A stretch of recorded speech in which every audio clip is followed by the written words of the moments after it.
welcome to enjoy the video.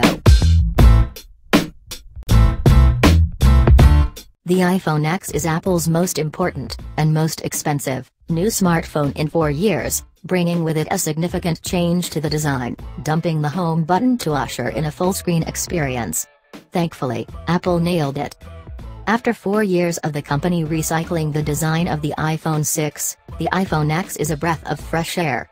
The beautiful OLED screen takes up pretty much the whole front of the device. It's one of the best displays I've ever seen on a smartphone, and while it's not quite as bezel-free at the sides as Samsung's Galaxy S8 and Note 8 devices, it's a giant leap forward for Apple. 2017's top business stories: Whole Foods, hackers and a giant rabbit. Read more. 2 concessions were made for the all-screen design.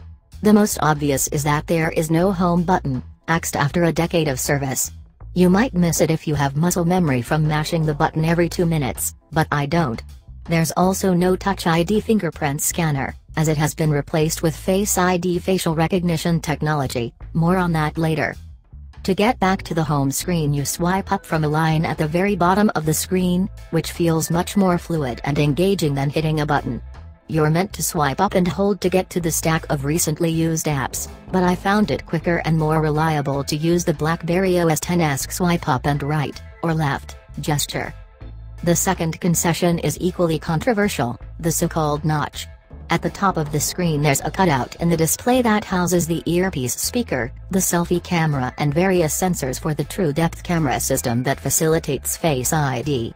Those bits have to be there somewhere. Most manufacturers just have a piece of the phone's body extend left to right, squaring off the screen, which I think is a better compromise.